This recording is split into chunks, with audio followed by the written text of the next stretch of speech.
Hello, everybody. Hello, and welcome to Honest HR Nitrous. I am Bill, the company's expert. Thank you for joining me today. This is the live stream I do a few times weekly, where it's an interactive live Q&A with me. So you can get up close and personal and intimate with me. And who wouldn't want that? This is where we discuss careers and job search, and not just the theory behind job search, the gritty reality of what's actually going on out there. Complete with fake jobs, ghosting, all that kind of stuff.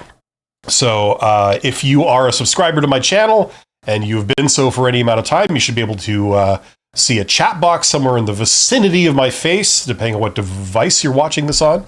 And get in there, let me know what you're struggling with, what you're wondering about, and I will do my best to help you out. That's the whole point of this. The title of this episode of Honest HR Nitrous, this is episode number 112. This is called How HR Departments Are Wasting Your Time and Why They Don't Care. That's right, we're going to talk about that. Why they're wasting your time. And so let's get into this. But first, a public service announcement. Thank you to my YouTube channel members. You guys are awesome. My Patreons. And my super thanks donors, you guys are awesome. Those are nice to get. And my viewers and participants, you are also awesome. You're awesome because you're here and you are engaged in self-improvement. That's what this is all about. The more you know, the further you'll go. So, as I say, get in the chat and we will go from there. There are a whopping 3 people here. You guys are great. You are the early birds. You were here first. You're the OG. Let's get into it. What are you wondering about in the world of careers and job search? If you are between jobs right now, these times are never easy. I maintain that aside from the death of somebody, we're at the lowest point in our lives when we are between jobs. And it feels like that too. And it feels a lot worse than it is. It feels permanent for a lot of people, which of course it is not. It is temporary for everybody. So if you're experiencing this right now, know that it is temporary. It doesn't feel temporary, but it is temporary. And you are going to be okay. Okay, that's just how these things go. So not easy. It takes a toll on everybody's mental health too. So you got to take care of yourself and you got to do something productive, understand how things work, and do the right things that are going to lead to opportunities for you, and take care of yourself as you're going down this journey. It's very easy to burn out. It's very easy to, to have a really, really rough ride and not take care of yourself. The biggest thing I think, certainly for me, back when I was in this position like a million years ago, was you don't feel like doing fun stuff.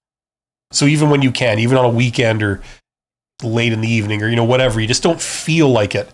And so you never disengage, and what helped me was just forcing yourself to do something that under normal circumstances you would enjoy, like watching TV, having a good meal, hanging out with friends, playing video games, whatever it is that, that sort of gets you off, like that you do for fun. Sometimes you need to just force yourself to do it to escape from the world of job search and careers, if only for like a weekend or an evening or a moment. You know what I mean? You got to take care of yourself. And then you take care of your mental health, and then you also get longevity. And then you're refreshed so that Monday morning you can hit the deck running again with your job search activities, and you can go for a long time and make things happen. So that's what it's about. Jimmy is here. Jimmy wins the award for the first person in the chat today. So congratulations, Jimmy. As always, the prize is a virtual handshake from yours truly. So that would be something like this, right? Jimmy's got his pink hand doing this. Do you ever wave at somebody going like this? It's like a jazz hands kind of thing, right? There's spirit fingers, and then there's jazz hands, right? Number one rule of job search. Now you know. Jimmy says, do you have any suggestions on how to prepare for pre-interview screenings that are recorded? What type of questions should be expected? Okay, so here we go back into one of the worst ways of getting a job, posted jobs. Now, pre-interview screenings, I take it that means a screening interview, and I'm wondering if you're referring to the some of the more experimental, modern ways that companies are doing job interviews, where you go to a website and you're not actually interviewing with a real person. You're basically just recording your answers to job interview questions, essentially making videos of yourself, and a lot of HR departments love this because it's yet another way that they can not put time into recruitment and selection and, increase their efficiency metrics, right? So they might ask you like 10 questions and you record a video response to each one. And the reality might be that they watch the first one and then they make a decision then if they're going to watch the others, and if they decide, no, we're eliminating you, I'm sorry, then they don't even watch the other 9. That's kind of what they would love to do and why they're pushing for this, but they're really hitting the wall in terms of like job seekers saying, no, we're not going for this. This is pushing us too far in that direction. The way you prepare for these things is the way you prepare for just a regular job interview. There really isn't much of a difference.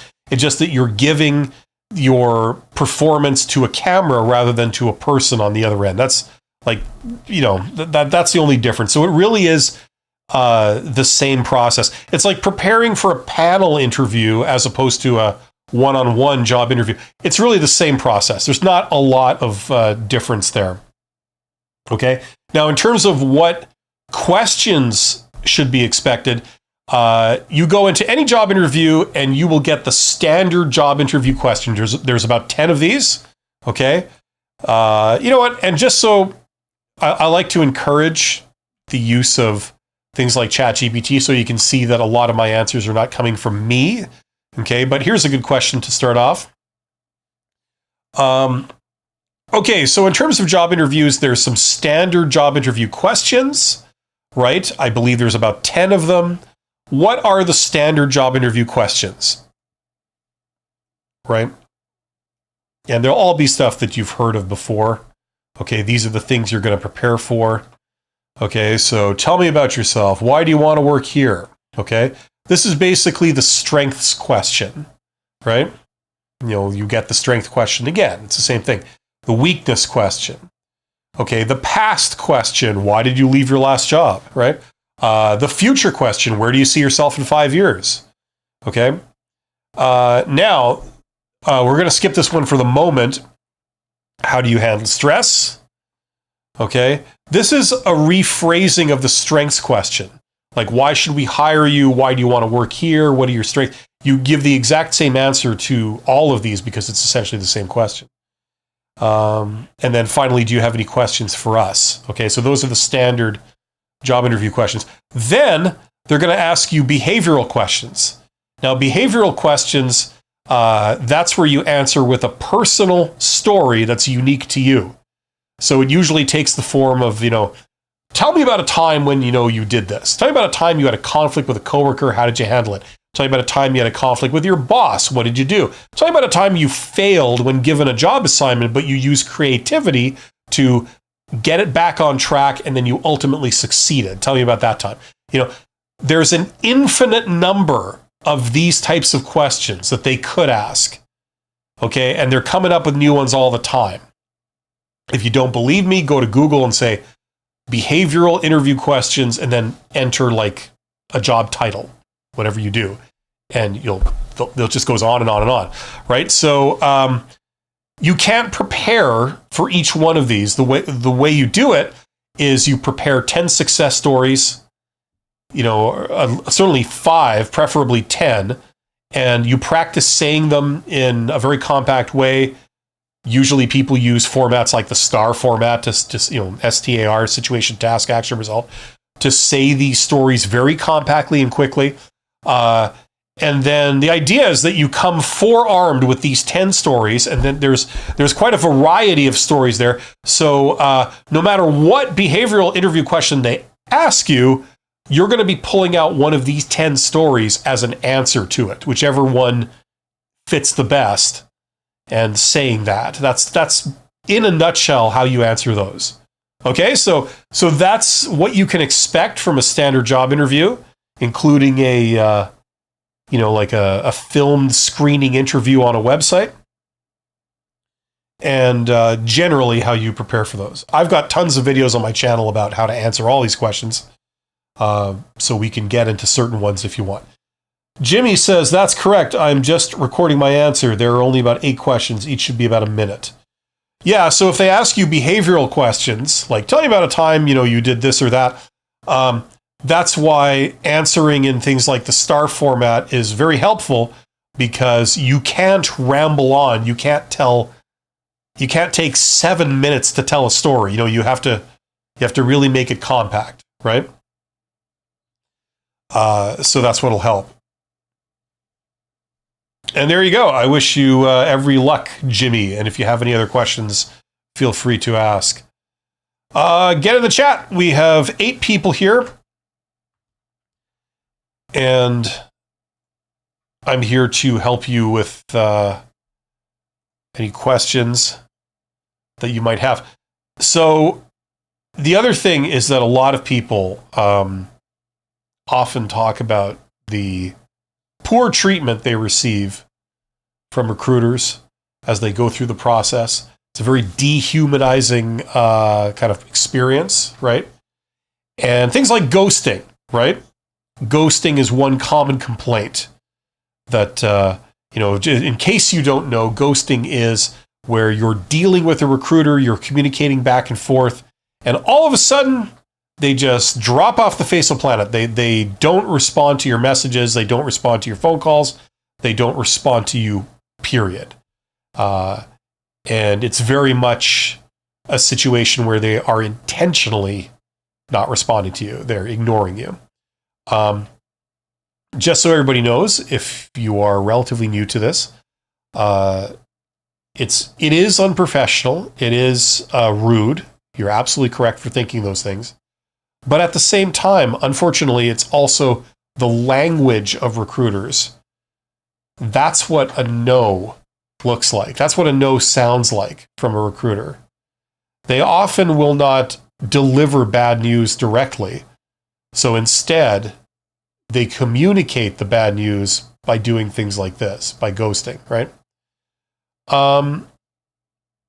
There are other issues too. For example, another common complaint is that recruiters don't give feedback, right? So, for example, you went for a job interview and you were not selected. And, a common sort of follow-up,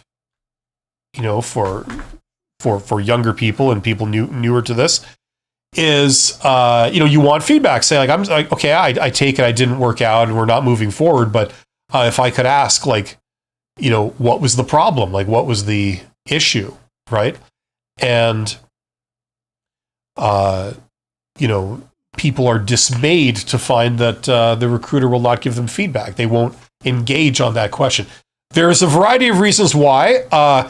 It does include even things like legislation and stuff and hiring policies or HR policies, where companies have instructed their recruiters, do not give out reasons why you reject a candidate. Because in places like the United States, companies have been taken to court over saying, oh, you were eliminated for this reason.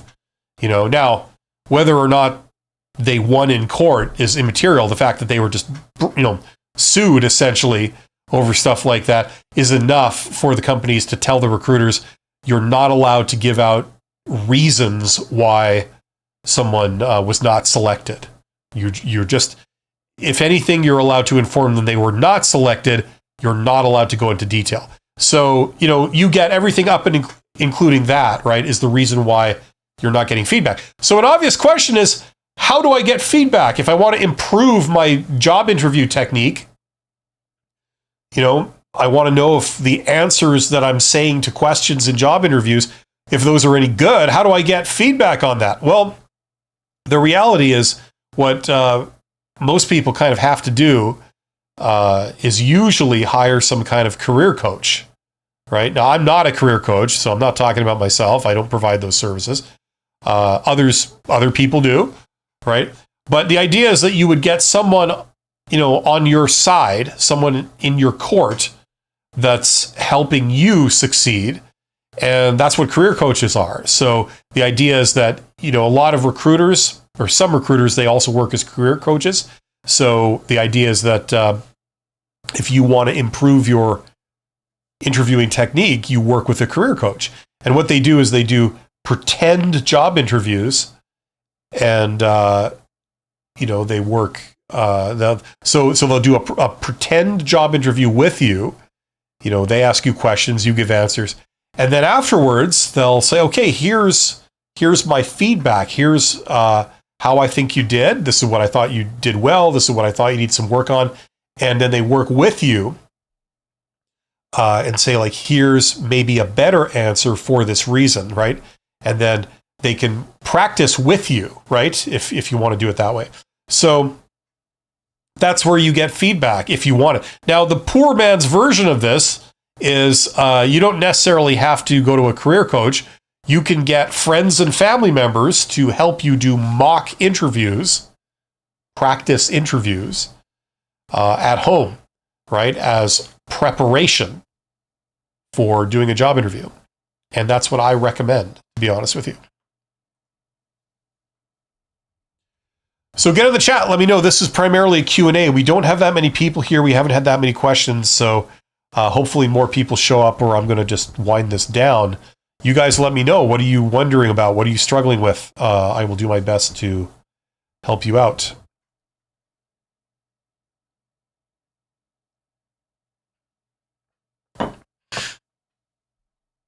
Jimmy says, cool, thanks for the insight. You're welcome, Jimmy. Thank you for being here. And just so you know, Jimmy, and people like you, let's do this together. I always try and do this together with people, so you can see that a lot of this stuff doesn't come from me. It's not my personal opinion. I'm going to do the standard thing I always do with people. Let's do this. Okay, so in terms of jobs, if I'm a job seeker, I'm looking for a job. All the jobs that are out there, that I could get, how many of those are posted publicly? Right? So here we go. Now, some people may not be aware of this. Only about 20% of available jobs are actually posted publicly. So all the jobs you see when you look at places like LinkedIn and Indeed and Workopolis and ZipRecruiter and Monster and all that kind of stuff, and company websites, all of that stuff, that's 20% of what's actually out there. Okay. This is often referred to as the posted job market. The remaining 80% of jobs are typically part of the hidden job market. Okay, and what that means, they're not actually hidden. It's just that they're there and you could get them. It's just that they're not promoted. They're not posted publicly and promoted, right? The reason for that is usually because, you promote a job because you're having problems finding candidates for it, right? Well, these jobs are usually good jobs, and they're not having any trouble finding candidates for it. The moment a hiring manager says, I'm hiring for my department, they get inundated with people saying, hey, I've got a brother or a friend or a former coworker that would be perfect for this, right?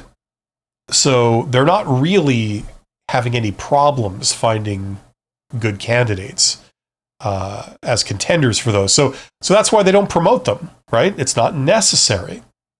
Sometimes it's even counterproductive, because what you're looking for is, you're not looking for 1,000 candidates. You're only looking for one who's the right one. So instead of getting 1,000 strangers to apply for it, If you could get 5 people to apply for it that come highly recommended, maybe you've met them, you know them, you think that they have potential, or someone you trust and that you work with every day says, I personally recommend this person. I have worked with them for many years. They're really good. You should check them out, right? You don't need to talk to 1,000 strangers if you have a couple of those, right? Usually one of those people will work out, right? Now, what I'm here to tell you is that that person could be you, right? Even if you don't know anybody, even if you don't have a glittering extended network, right? The idea is that you reach out to employers and you go around the HR organization. You don't go through them. You go around them to the hiring managers, to the people that actually create the jobs, right? And that's the idea. So there's a lot here. If this is all new to you, I encourage you to learn everything you possibly can about this. This is where all the opportunities are. Okay, now don't take my word for any of this. Go and do your own research on this. Okay, you can start with some of these chat bots like ChatGPT, so you see it's valid, and then you go out from there and you look and you try stuff and you do research. So that's where this is all so much more promising than doing what Jimmy described, this latest trend of doing dehumanizing job interviews online with a website, not even with a human, right? They are so not interested, and they deprioritize you to such a degree they can't even give you any of their time. You know what I mean? That's the thing. Now, we all start somewhere, and for some reason in schools they teach how to get a job. They teach like this kind of thing. Oh, you go and you apply, you look at job listings and you apply, and then you do job interviews. Yeah, okay, that's kind of a default way for a lot of people, but as you can see here, that's not how most people get hired. So that's another thing. If you go to people in a workplace and you say, how did you get this job? Most people will not say, oh, I saw a job posting online, I applied for it cold, not knowing anyone here, and I just went through the hiring process and I got it. That's not what most people are going to say. They're going to say usually some form of networking. I either knew someone here and they put in a good word, or they informed me about it, or I reached out to the company and said, hey, I do this. If ever you're looking for someone who can do this, let me know. I'd love to work for you. Things like this, right? Anyway, so I encourage people to learn about this. This is where the great career opportunities are. There's a lot of them. Don't be fooled by all the press that is saying, oh, it's all doom and gloom. Everything's going to hell in a handbasket. No, it isn't. I mean, it's not all peaches and cream out there, but it's not this dystopia that sometimes you hear about. Maybe the posted job market is. I can certainly get on board with that, but not the job market in general. Okay, learn all you can about this stuff. Okay, get in the chat. Last call before I wind this down, because I don't want to just be here monologuing. I'm here to answer questions. So I see there's 9 people, so get in the chat and let me know what you're wondering about, what you're struggling with, and I will attempt to help you out. Earlier today, I blew one of my monitors. I'm coming to you from a desktop PC. I got 2 monitors with 2 little webcams on top, one on top of each monitor. That's why I go back and forth like this. And my main monitor, this one right here, the monitor blew. I turned it on and it would not show anything on the screen. So I had to get another monitor at like the last minute. And this one is beige and it's old. Working with beige computers is always a good thing, Makes you feel like it's, 1981 all over again. Duma says, just joining now, how do you access the hidden job market? One word, networking. You reach out to people. Networking means people communicating with other people. That's all it means. You could know 10,000 people and talk to people you know, or you could know nobody and reach out to them, right? So that's the idea. You know, just for the sheer hell of it, let me take you through something here. I kind of did this earlier today, but I don't care. I'm going to do it again. Here we go. Oh, we got the weather here. That's not what I wanted. Here, Google. Okay, so let's see here. Usually you start off by naming the city that you're in.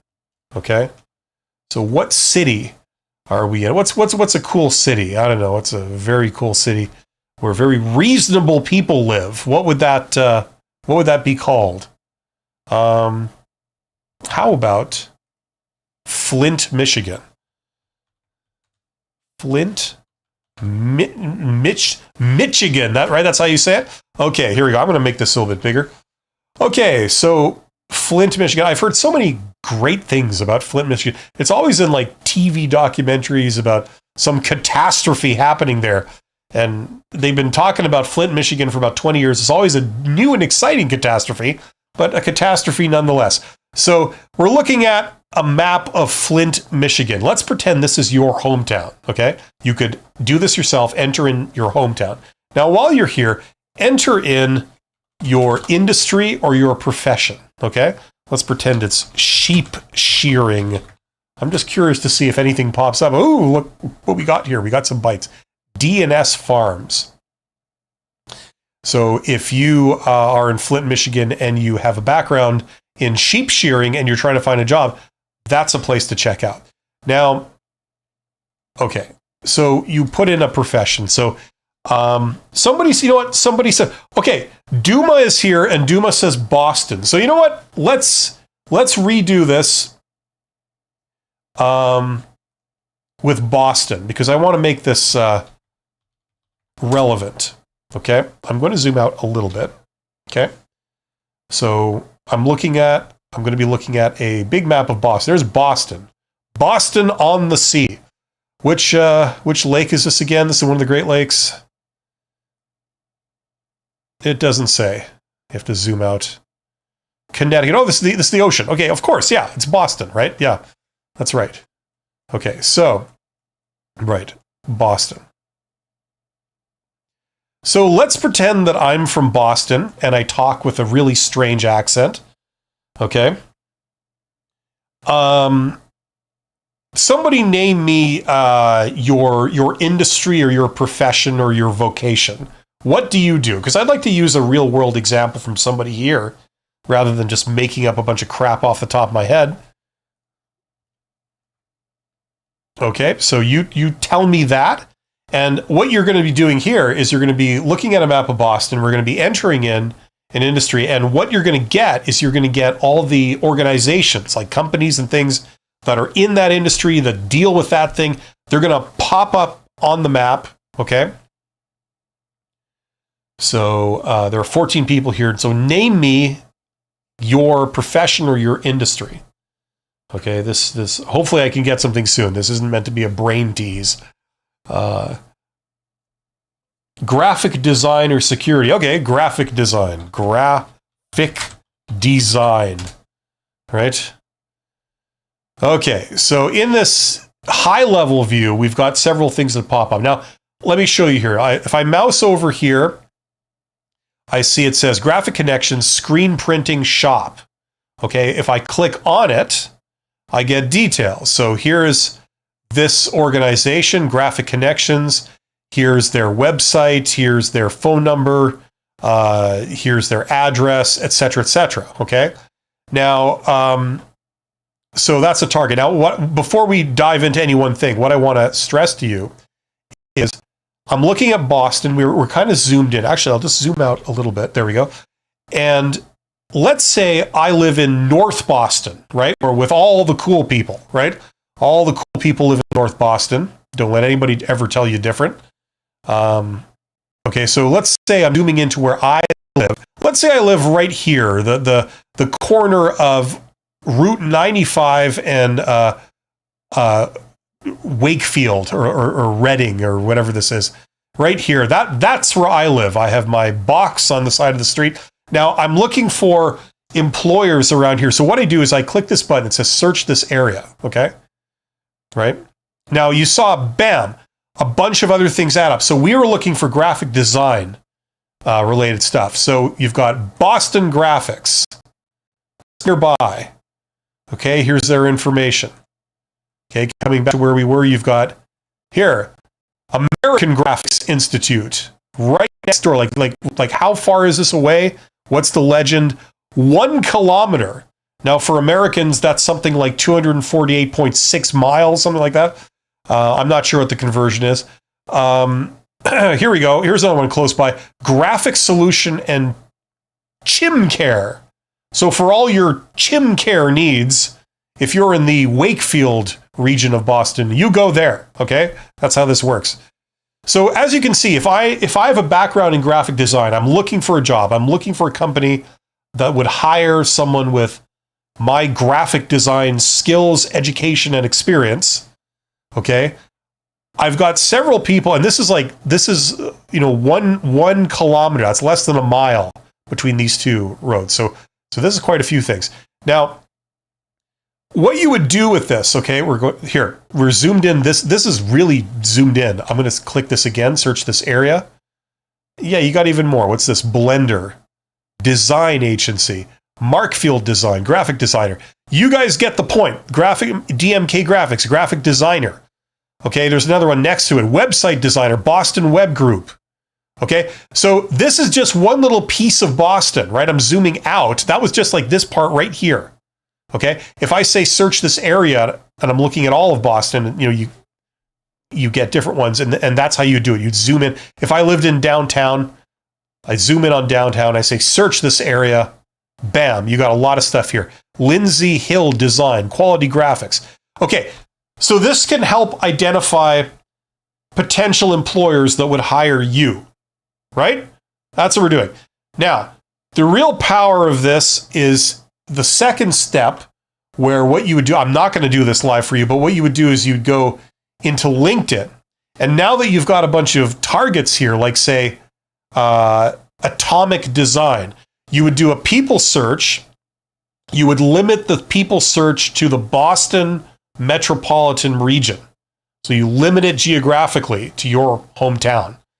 Okay. And then you would start entering in some of these targets, these prospects, whatever you want to call them. Okay, so Atomic Design, you type that in to a LinkedIn people search. And what you're going to get is you're going to get individuals that show up. These are going to be the people inside this employer, the owner, the CEO, the managers, heads of different departments, things like that, right? Now, not only can you discover them with LinkedIn, but you could then reach out to them. You could send them messages, right? So just like you blast out like job applications to lots of companies, it's not uncommon to send hundreds and hundreds of job applications, right? In a job search campaign, you could send notes like messages to all these companies, to multiple people at each company, not the people low down, but the people high up, the people that have the power to hire you, and it can be like a template. It can be something along the lines of, hey, I am a graphic designer professional and I have 15 years in graphic design. I specialize in this is the problem I solve. And if ever you're looking for someone to join your team that can do that, let me know, because I'd love to work for you.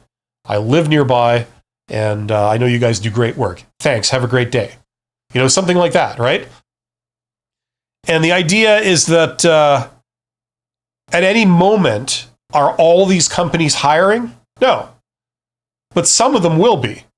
It could be 5% of companies. It could be 1% of companies, but at any moment, some of them are, right? Right now, as we look at this screen, all these graphic design companies, some of these companies are hiring for a graphic designer right now, right? Okay, now different industries are going to have different sort of ratios of Is it 1% of companies? Is it 5%? Is it 0.1%? It's going to vary, right? But some of them are hiring right now. So the idea is that if you send your message, like your pitch essentially, just a very short blurb, to all of these, you kind of pepper all these targets with that. Sooner or later, you're going to encounter a person that's going to say, hey, I've just decided I need to add another graphic designer to my team. Right? And this is in Boston. This is near where you live. And they can hire you. Right? And why would they hire you? Because you're the only person that didn't respond to a job ad, but you came to them, thus signaling your interest and your enthusiasm for working for them. You are also giving them a sample of how professional you are, how persuasive you are, how enthusiastic you are. You showed them that you can take initiative, and a whole slew of other things that are like demonstrated by doing this, right? So this is called direct outreach. So this is probably the simplest form of networking you can do for career and job related stuff that taps the hidden job market.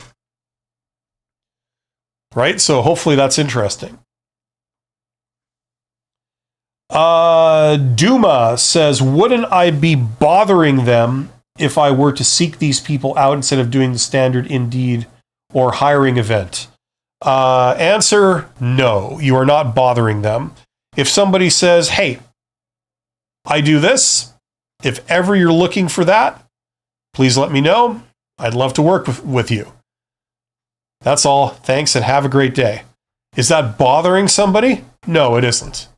Especially when this is a person who occasionally hires the type of person you are, right? That's not bothering them, okay? Now, this is a wide and wonderful world. It's a rich tapestry of different types of people holding all types of opinions. So you're going to get all kinds of reactions. You're going to get a couple of, just playing the odds, you're going to get a couple of like rude no's. But also playing the odds, you're going to get a couple of enthusiastic yeses, and that's why you do this, right? There are some people out there who hold all manner of opinions that maybe they will see it as you bothering them. But 99% of them won't, right? So that's just how it is. Like, for example, on my YouTube channel, a lot of my earlier videos that have like millions of views on them, I usually sign off the video at the end by saying, you're awesome. Never forget that. Or words to that effect. I've gotten hate over the fact that I've said that. I've gotten people saying like, you don't know me, like what effing arrogance to think that you know me. Why are you telling me I'm awesome? So you're going to get people that hold all kinds of opinions out there. Now, should I not do videos and should I not say you're awesome because some person out there has a certain opinion about it? No. Right? Because for every one of those, I reached 100 people that seemed genuinely happy and informed because of my videos. So that's why I do it.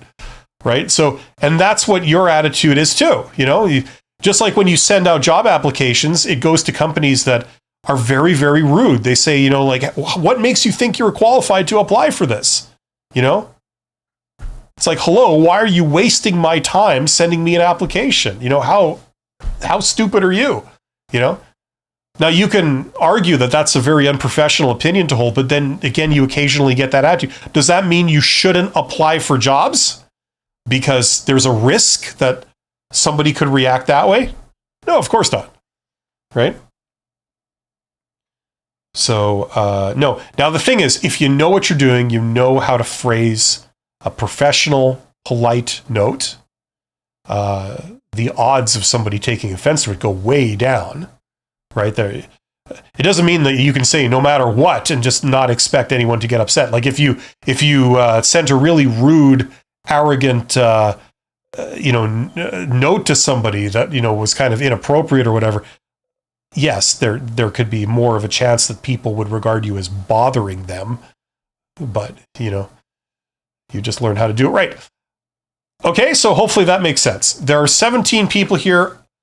The whole point of this is for me to answer your questions, so ask me some questions. Get in the chat. Duma has done a fantastic job of playing along, and I appreciate that, bringing up some very intelligent stuff. Before that, Jimmy, thanks to you guys, we have a chat, So get in the chat and let me know if you guys are wondering anything to do with job search. Kamala says, if I'm saying that right, or Kamala, I have no idea. I have a history of mispronouncing everybody's name. I insist upon it. It's nothing personal. Hey, Bill, after a career in public administration, politely saying, let me be clear, I've been thinking, maybe my true passion is managing a McDonald's. How does one start changing careers like that? I think if I managed a McDonald's, I think I would die in about a week. I don't know whether you're being facetious or not, if you're like truly wanting to manage a McDonald's.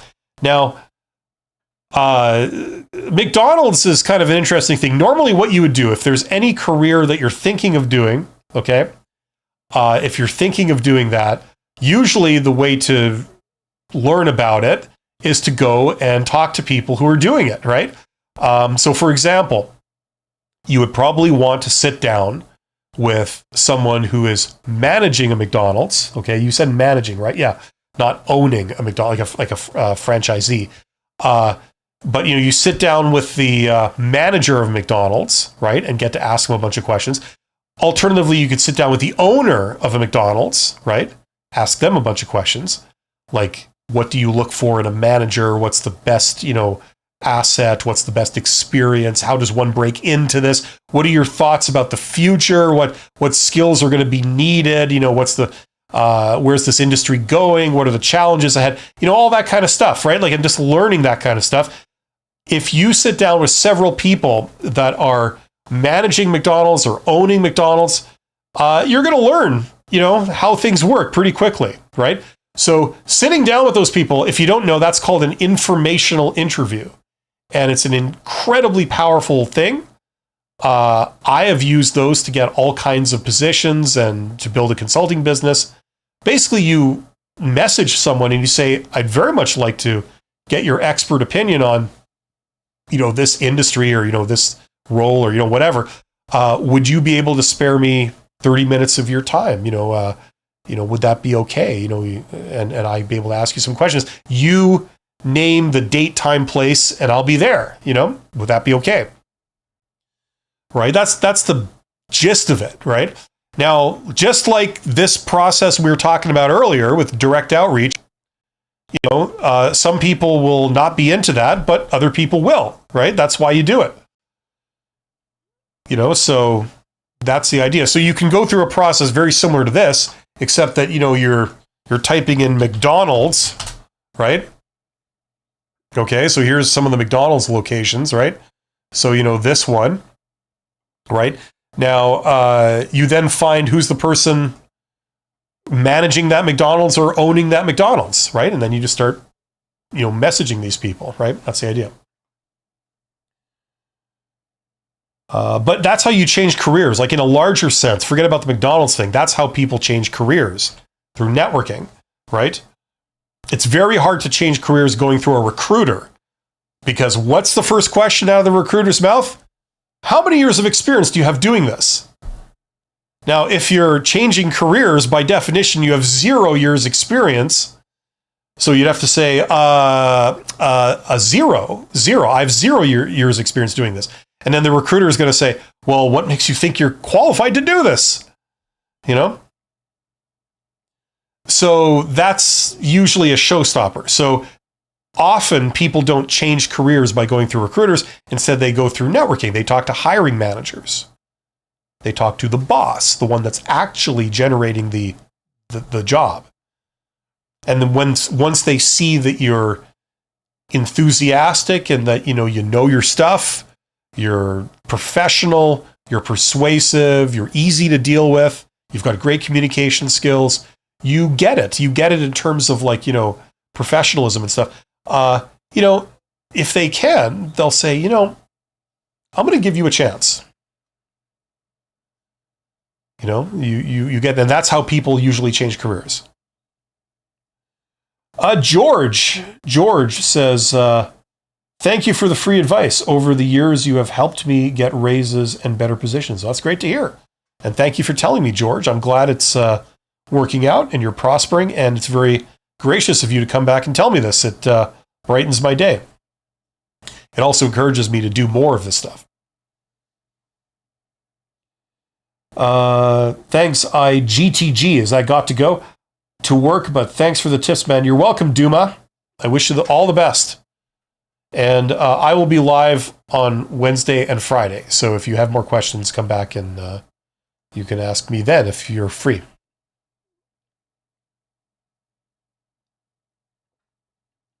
We have 16 people here.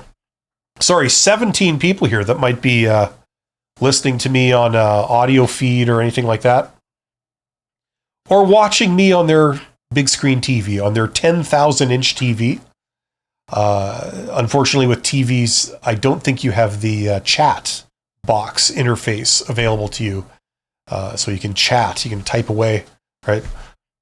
If you type like this, you probably own a 10,000-inch TV, so that's good.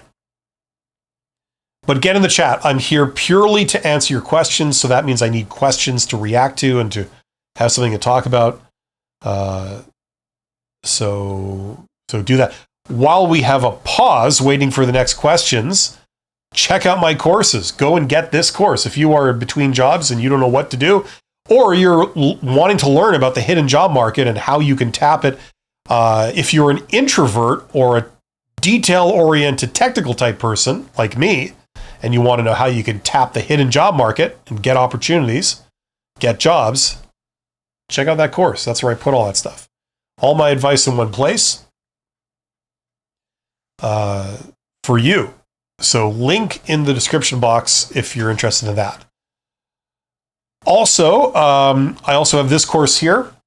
That's more for improving your communication skills. So if you are interested in being a contender for management type jobs, you want to be seen as someone who can move up, a candidate to go be promoted internally to a higher position, particularly in management.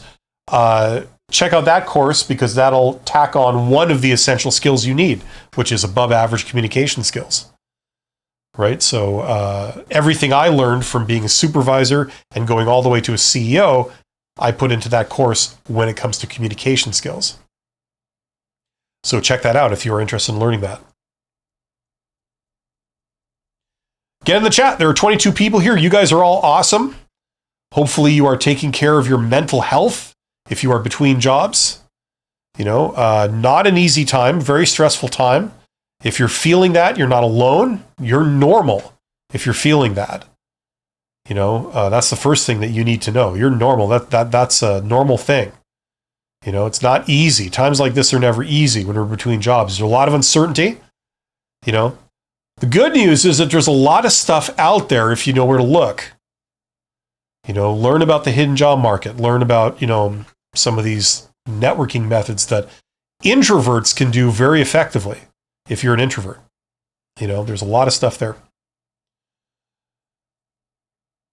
And finally, if you're interested in learning business being the scientific study of how to make money, check out that course. It's a pretty important thing to know for a variety of different reasons. So, if ever you come into money, you kind of need to know things like finance to ensure that you don't piss your money away. That's the reality. A lot of rich people know finance. Almost all of them know finance. The ones that have access to their own money. It's not controlled through a family or something, but they know finance because that's the scientific study of money in the future. What to do with it so it grows rather than erodes.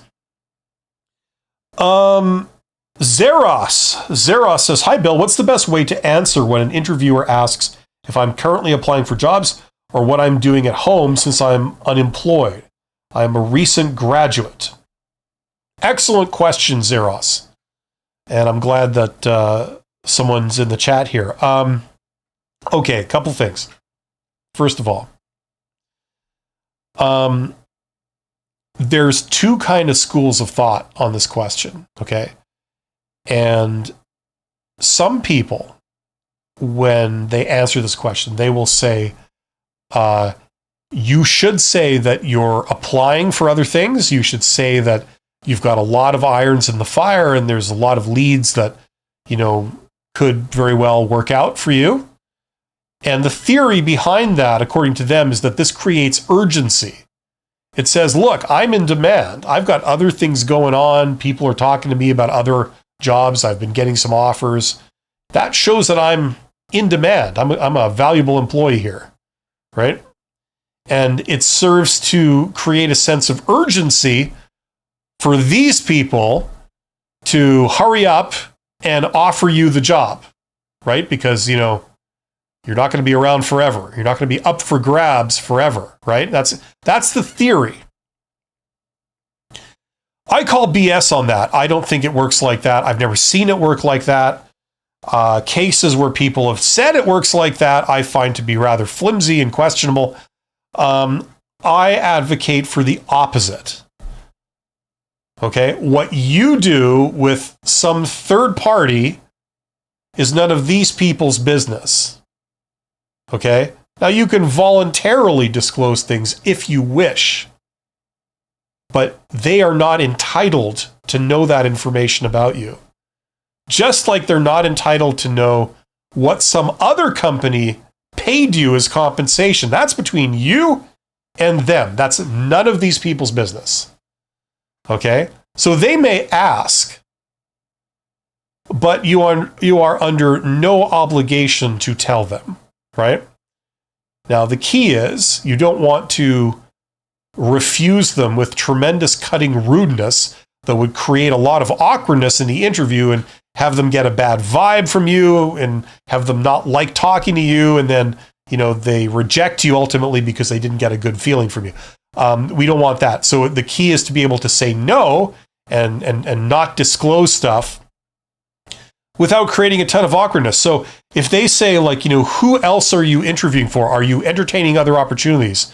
What have you been doing at home since you were, unemployed? My answer would be something along the lines of, well, no, nothing to speak of, really. I would just say that out of convenience. I don't want them knowing what I'm doing. Whether you are doing nothing or you're doing a ton of things, it's none of their concern. There's a lot of other things going on with this question, but I'm just going to leave it there. Okay. That's what I would say to this. So you say, no, not really, nothing to speak of, And then it kind of shuts it down. It doesn't say no, I refuse to answer that. It doesn't create a bunch of awkwardness, but it doesn't disclose things, right? There are actual dangers in saying I am interviewing with this company, with this person at that company, and they're offering me a job. It has been known that companies will sabotage other companies' job offers. That's not super common, but it has been known. They'll say, "Oh, what company were you did you get that offer from, or are you talking to?" And you say, "Oh, it's this company." And they say, "Oh, who was that? Was that this person?" You say, "Oh, it's this person here. Yeah, I'm talking to them." And they go, "Oh, okay, yeah, they're a great person." After the interview, they call up that person. They say, "Yeah, I think you need to know that we've had some experience with that person. I understand you're talking to them about possibly offering them a job. Yeah, they drink on the job and they've said some very questionable, offensive remarks in a workplace environment. And it would be remiss of us to not inform you of that and do our due diligence. So I think you should be aware." And they'll get that offer rescinded or that lead killed. So now you're no longer, interviewing with them, right? That has been known. So you got to be careful about just revealing everything you're doing, and what you do with a third party is none of their business, right? That's the bottom line. Why do they ask this stuff? Because it works. Because when they're talking to a lot of young people, like recent grads, a lot of people will just tell them, so that's why they ask. It's none of their business. They can say, what's, our hiring process is now you have to fill in your credit card number. Yeah, that's how this process works. We send you this, you send it back completed, and you fill in your credit card number here. That's our process, right? It's like, that's none of their damn business. You're not going to give them your credit card number. But they ask because it works. Because a lot of people will ignorantly just give them stuff, thinking that, oh, I better, because I don't want to jeopardize my chances of getting this job.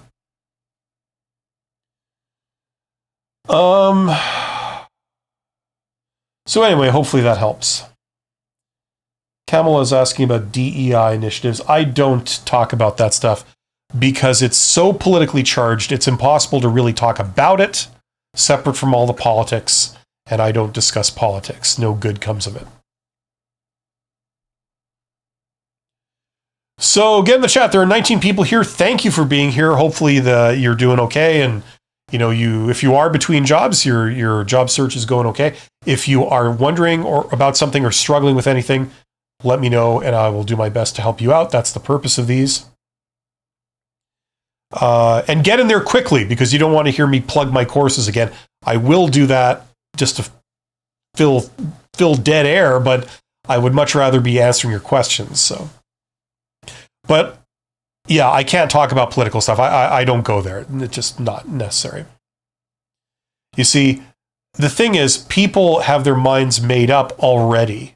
Whichever position you have on things like DEI, you already believe what you believe about it. And hearing my opinion, even if it's grounded in fact or whatever, that's not going to change anyone's opinion. You're going to continue to believe what you believe, and no good comes of going there. You know what I mean? That's the problem with a lot of the political stuff.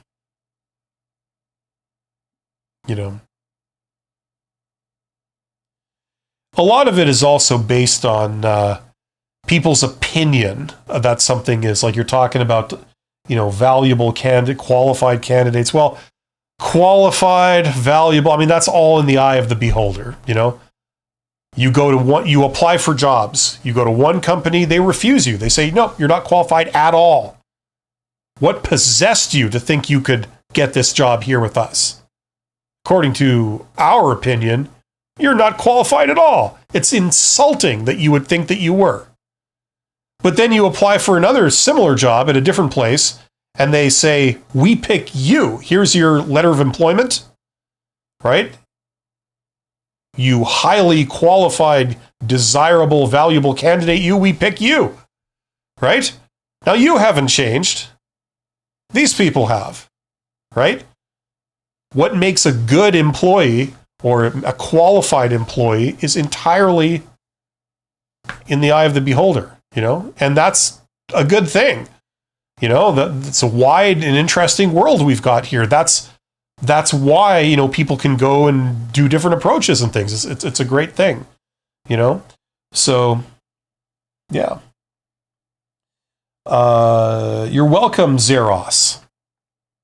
I hope that was helpful. Sky says, agree with you on the DEI political, don't waste your energy. I absolutely agree. I'm just going on about kind of things ancillary to it because I have no other questions to answer right at the moment. I would prefer to answer someone's question if you have a question. This is your big chance. You could ask anything about you could ask anything about anything, Bill, why do you keep getting fatter every year? This is your big chance to get answers finally, So avail yourself of it, Ask about the hidden job market. Ask about, the biggest things that's a concern for you. Wiss says, greetings, sir. Thank you for your incredible advice. Well, thank you, Wiss. That's high praise indeed. Thank you for being here. I'm glad it's useful. NC Worker says, good afternoon, everyone. Good afternoon, NC Worker. Sky says, I need to go back on some of your videos as I got here late. Your videos have helped me stay sane because it's been 5 months searching for the next job. Even have been applying to jobs that are beginner. Well, Sky, answer me one question. Have you been tapping the hidden job market? That's the big question. So you're applying for jobs. Okay. Have you been doing anything in the hidden job market? That's where 80% of the jobs are, you know? Kamala says, what's the best way to lie about gaps on a CV without getting caught? I don't answer questions like that because you shouldn't be lying about stuff. There's a difference between essentially doing the sales process, which is what a job interview is, and what a resume is. It's like you're trying to persuade someone to select you. You're saying, here's my pitch. Here's what's awesome about me. You should forget everyone else and you should hire me. Right? Now that's a pitch. There's a difference between doing a pitch and doing an outright bold-face lie. Okay? The two are not synonymous. You know, if somebody says, do you have a medical degree? And you say, yes, when you don't, that's a lie. And I'm not going to help anyone to lie and hide it. That's not genuine. That's not, there's no integrity there.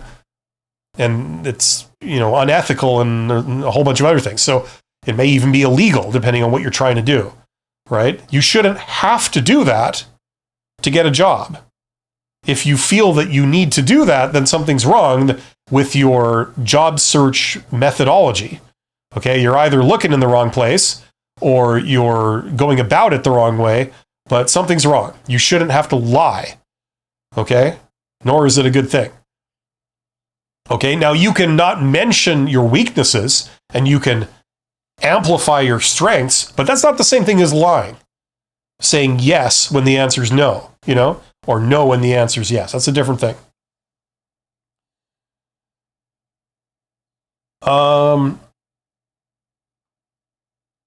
Sky Craving says, carb intake keeps me out of jail.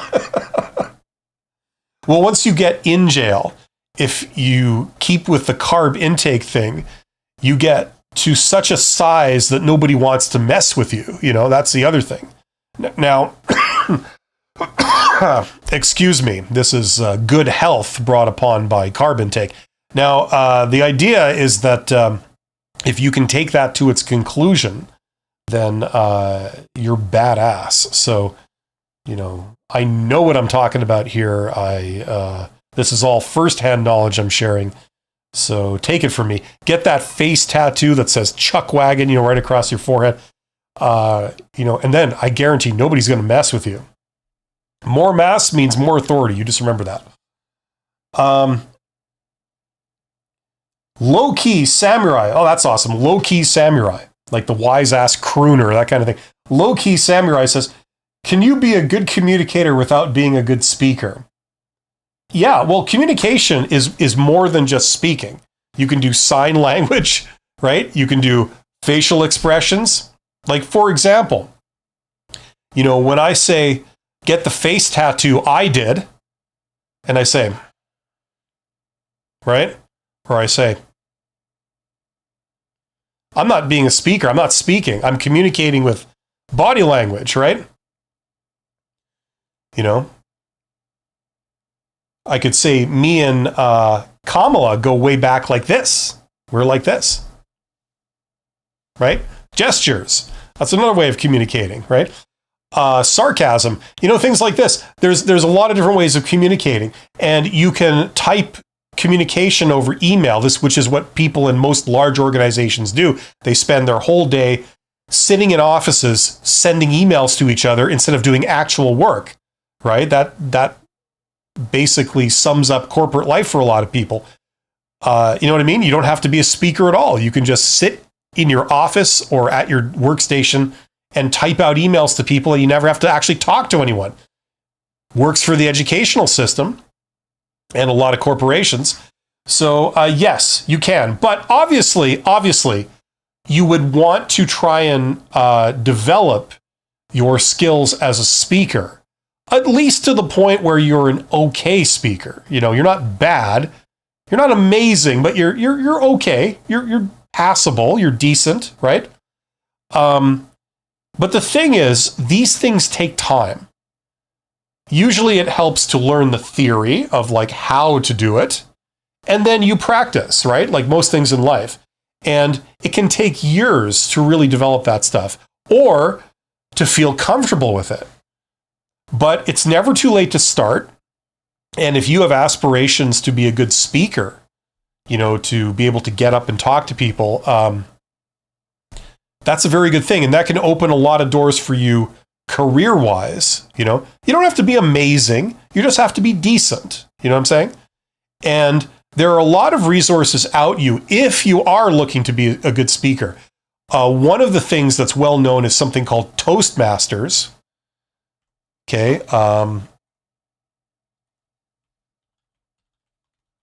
Okay, I'm not connected with these people at all. I'm just saying they exist. So, you know, Toastmasters, this has been around for a very long time, and it's global. It's all over the world.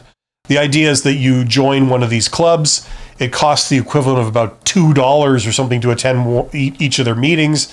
And, you know, very supportive environment, and they exist to help people develop their public speaking skills. So you could check that out. I mean, there's a lot of things like that. Okay. You can be a good communicator. You might be good like one-on-one with people. You might be able to communicate very well with introverts in things like this, or know what to say in written communication. I mean, I have a course about communication skills. That would be a good start, you know, to know what to say, and then just a matter of practicing.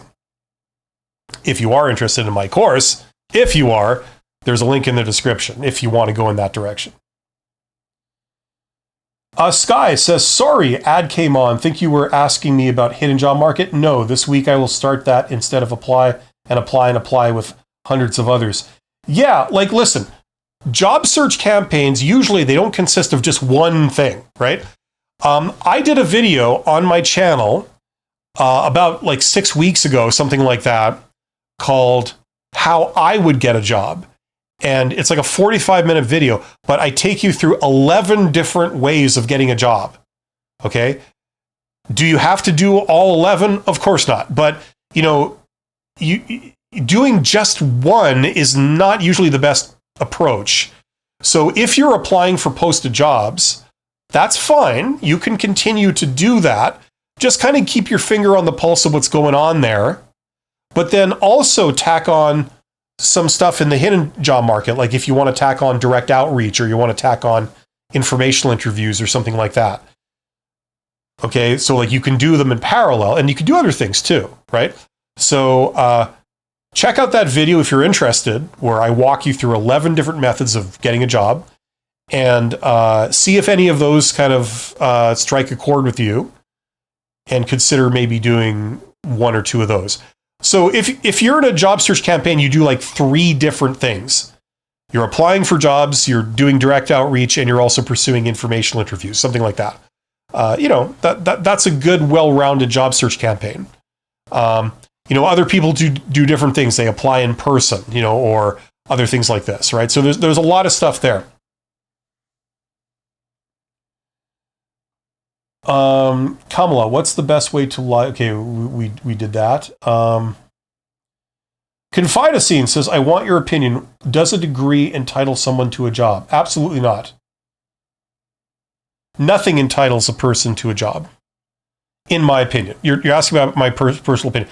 Am I saying that, you know, people don't deserve an income? No, I'm not. I'm just saying that, like, the only time I've really encountered this is with very arrogant people who kind of say, well, I got this degree, therefore you need to employ me. It's like, I need to do nothing of the kind, especially when you have that attitude. That's kind of the opposite of what makes people want to work with you. Usually people want to work with someone who's humble and who's, you know, they're more pleasant, not somebody making demands and getting all upset and, you know, telling you what you need to do. It's like, that's usually not the beginning of a great relationship on any level. You know what I mean? So that's where I'm coming from, right? I found out pretty early that, there's a big disconnect between some things that you are exposed to in the educational system and the impression you get and the real world, like things like the job market, So, for example, what I observed personally was in the educational system, you get a lot of people that feel that, oh, I've obtained this, therefore that entitles me to do this. Okay, like that's an opinion, that's a theory, and maybe that's valid, but your theory is based on other people's behavior. Like you say, I've done this, therefore someone else should do this, they should hire me or whatever. It's like, okay, now do those other people share that opinion? That's the big question. You may think that that's the way it should work. Okay. Is that in fact how it works? And what I found was there's usually a large disconnect between, people who hold a certain opinion. They're saying this is how it should work. And their opinion is like about somebody else's behavior. Whereas those people themselves don't share that opinion. They say, no, that's we don't feel we have to do that. You know what I'm saying? So does it entitle you to it? It turns out, no, it doesn't. That's not what the other party is saying. They're not backing you up on that. Now that's my personal opinion based on my personal observations. I'm sure everybody else is going to have their personal opinion based on your experiences, and that's fine. There's no one right answer. Sky Craving says, haha, body security. Yeah. I don't know. I mean, I've seen a lot of like security guards and stuff, and people like, and they're big. They're generally big guys, but in my experiences, it hasn't been all muscle. You just get some guy that's like 800 pounds of fat doing security, and I got to admit, I wouldn't want to mess with them. So. You know what I'm saying? So yeah, I mean, I was making a joke, but hey, I think a lot of jokes are based on a kernel of truth. So you can tell me if you agree with that one. NC Worker says, what do you say if the employer wants to inquire more about saying nothing much of it? Okay, what do you say if the employer wants to inquire more after saying nothing much of it? I don't fully understand that. Nothing. What do you mean by nothing much of it? If you could elaborate, please, I'll be happy to respond in detail, but I just need to understand what you mean by that. Sky says, perfect. We'll check out your video for different angles to apply for work. Sky says, nope, an 800-pound tackle would hurt. Yeah, exactly.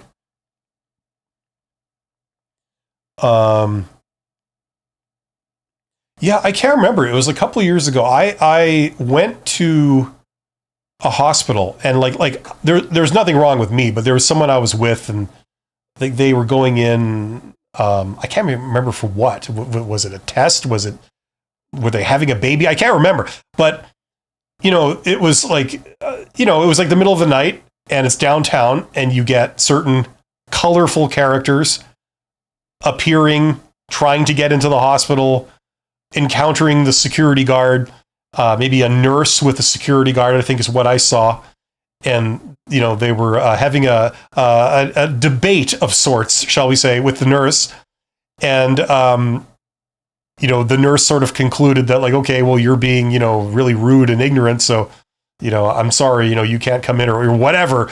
And then the security guy sort of springs into action and it's like, I don't think that guy was exactly in the best of health, but when you're, 7'8" and like 800 pounds, it's like, I don't think people want to really, test themselves against you. So, hey, maybe that's the secret to having nobody mess with you. Just, you can't change your height. I mean, maybe you can with like platform shoes or something, but you can change your weight. So maybe that's the secret to get ahead in environments like prison. I wouldn't know, but I'm just throwing that out there as a for instance. You can tell me just how diluted that is. NC worker, what I was saying, if you are asked, are you looking for other employment? Oh, I see. Okay. And you say nothing much of it. Okay. What I was saying earlier as an answer to that was saying nothing to speak of. You could say, no, not really, nothing to speak of. That's how I would phrase it, but you could do it different ways. What do you say if the employer wants to inquire more about after saying, well, listen, that's like saying, what do I do if they ask me again? Right? That comes up a lot in job interviews, especially with recruiters, because recruiters don't seem to have too much of a problem with pushing, usually to the point of awkwardness for something, right? Like, that's well known. So there are a lot of times when they will ask you something and you'll give an answer that kind of like shuts it down, but then they'll ask you again, right? And a lot of younger people or people that are new to this, that's when they crack. They think, oh, my first answer wasn't good enough because they're asking me again. They're not accepting it. So I have to come up with something new and I don't know what to say. So I just give full and complete information about whatever they're asking me, right? Well, here's the deal. If they ask you a question that you don't want to answer, maybe they're crossing a line, it's personal, it's confidential, or you just don't want to reveal it, okay? And so you give maybe a very polite, professional answer that basically says, no, I'm not going to give you that, except it's very polite and it doesn't kill the mood. But then they say, yeah, I understand all that, but then they ask you the question again. Right? Here's what you do. You give exactly the same answer again with a smile on your face. So you'd say, well, they say, are you applying anywhere else? And you say, no, not really, nothing to speak of. This is my main focus right now. And they say, oh, okay, well, that's great. But listen, I really need to know, are you applying for anything else? And you say, well, like I just mentioned, no, nothing to speak of. This is really my main focus right now at the moment. And that's really, what I'm here to explore with you. You don't create awkwardness, but you stand your ground. And if that involves essentially repeating yourself, that's what you do. And, that sends the message that this is all they're going to get. They can push, but this is all they're going to get. You're not going to cave and give them this thing that they're wanting because you have chosen not to reveal that, right? We see that with the salary question. They say, what's your current salary?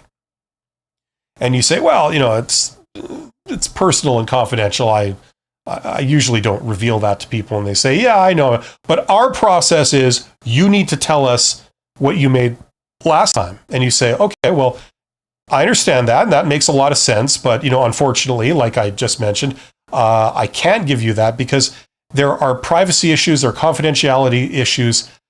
I'm sure you understand. You just stand your ground. So this would be another one of those.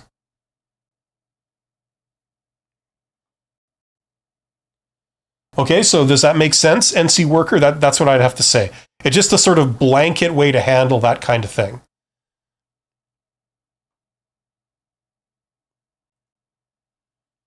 And Bob's your uncle.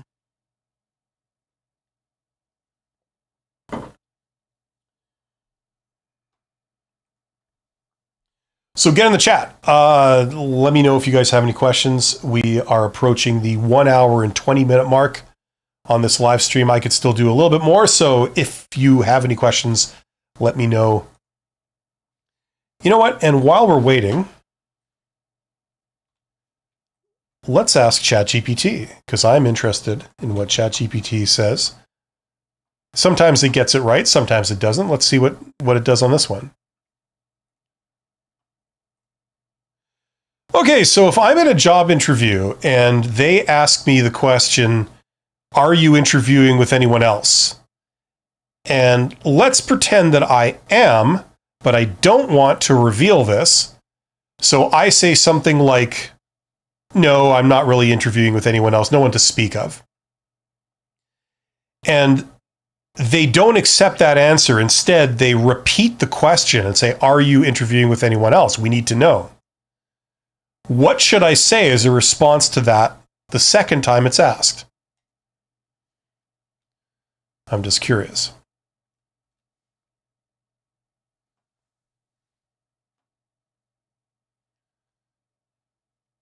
Okay, if the interviewer presses the question about whether you're interviewing with anyone else and you want to stay diplomatic without revealing too much, it's important to balance honesty with tact.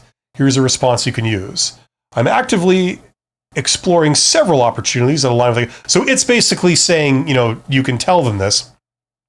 However, I'm very interested in this role because of a specific reason related to the position. Insert your reason. I feel that this role is a great fit for my experience and long-term career aspirations. Okay. Well, I'm not a fan. Okay, that's fine. I suppose you could use that. There is no real right or wrong answer. I still stick to my recommendation. But the thing is, what it's doing is it's sort of like saying, okay, you're admitting that you are pursuing other things, right? Okay. Now, you're critically not going into the details, and that's really good. So that's probably what they were pushing for, the details, right? But then you're just reverting back to your pitch. I'm very interested in this role. I have some skills that really line up with this role. I feel I can bring my skills in this area and my knowledge in this area, to this role to outperform in this area, blah, blah, blah. You're just giving more of your pitch. Okay. So that's one thing to do. Before I leave this completely, I just want to say one thing. Now, it's hard to frame this because some people say, oh, you encourage a politician's answer, where you don't really answer the question asked. That's not what I'm saying at all. But what I am saying is that if you step back, okay, and think about what your job is to do in a job interview, okay, before you start the interview, you might think to yourself, okay, I want to make sure that when this interview ends, they know these 5 things about me. They know my education. They know this accomplishment that I did. They know this strength that I have. They know this other accomplishment I did. They know this other skill that I have, something like that. I want to make sure that they get it. So I would want to mention those things perhaps more than once during the course of the interview. That's my purpose. I want to make sure they get it, that I have these 5 things. You put those together, that means I'm a probably really good contender for this, right? So the point is that you go down to the interview. Now, a lot of interviews, you don't really get much of a chance to speak freely. They pick the questions, they choose the topic, they ask you the questions, you then have to respond, right? And the problem is it's very hard to sometimes get points in when they're asking you about completely other things. It's you don't really control the conversation or the topic, right? You want to tell them that, you have these social skills or something. You're very good at public speaking or, whatever. That can really work if you're up for a job as a supervisor, But instead, they insist upon grilling you about the fine details of something you did at another job 10 years ago.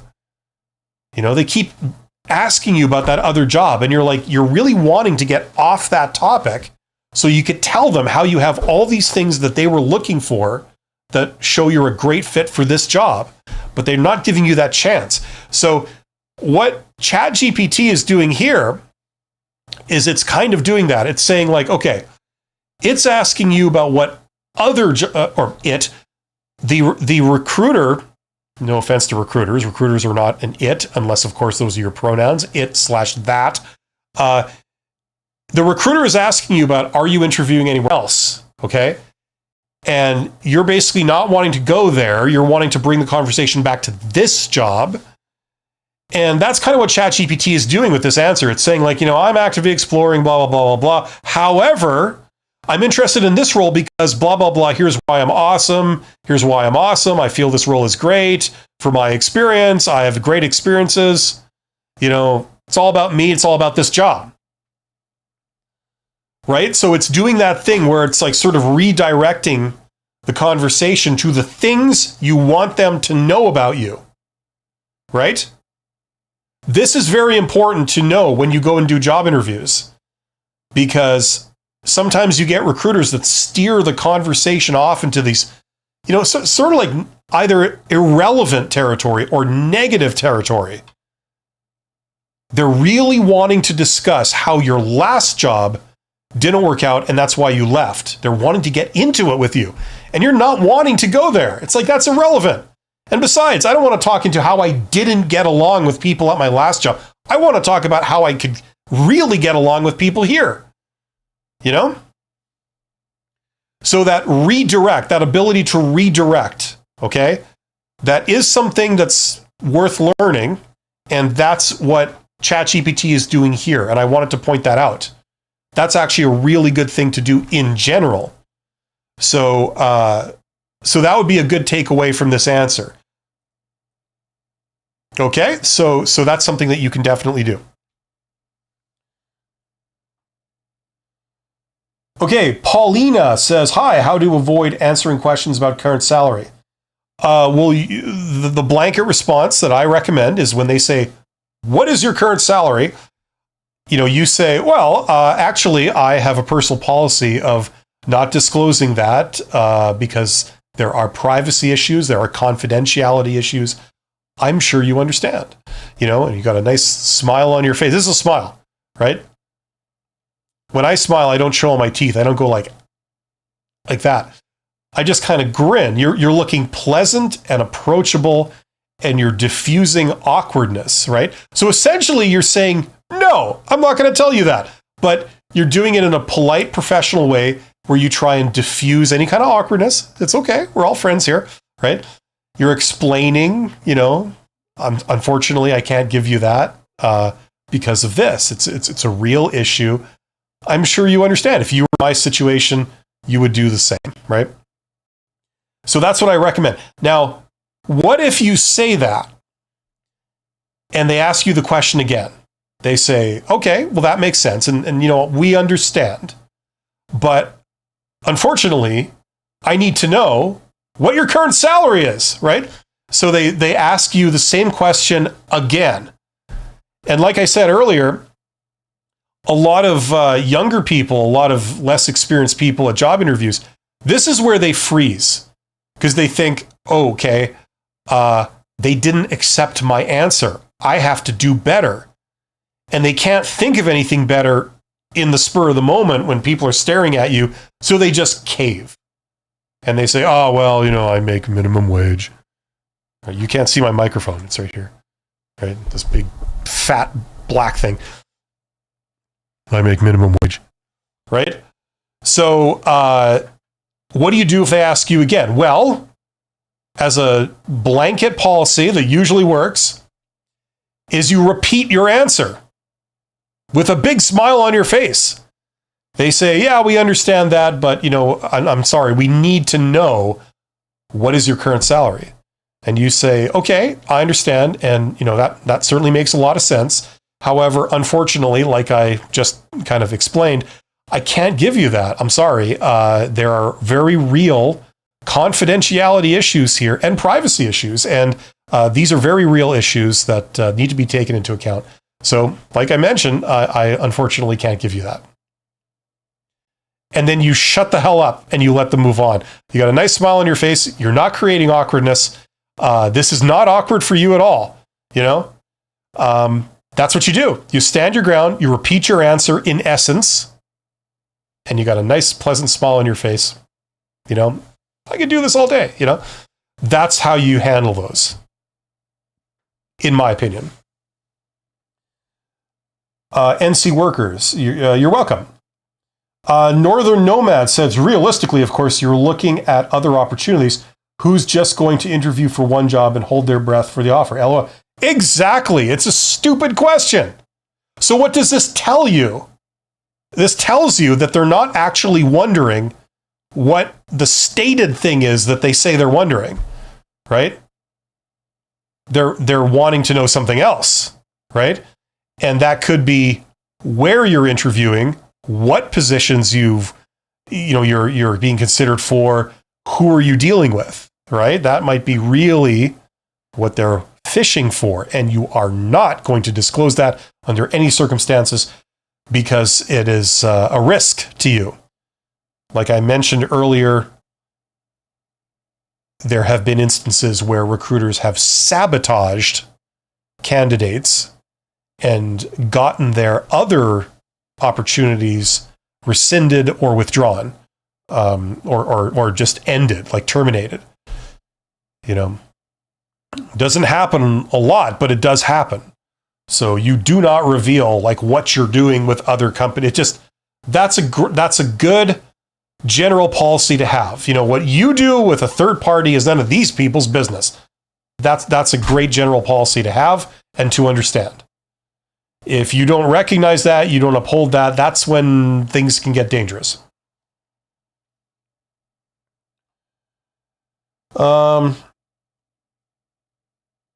AI says, I sound very robotic while talking on the interview, like I am just listing information. How do I overcome that?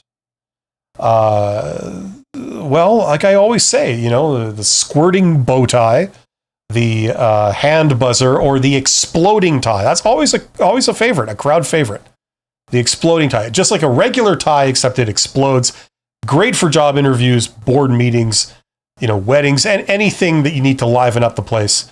You don't ever sound like a robot and put people to sleep ever again. In all seriousness, listen, it's purely a matter of practice. You learn the theory, you practice it. It's just that simple. And, trying to sound engaging and animated, having a certain amount of energy and a certain amount of enthusiasm, that really helps. People like talking to upbeat people, generally speaking. And, if you go in there and,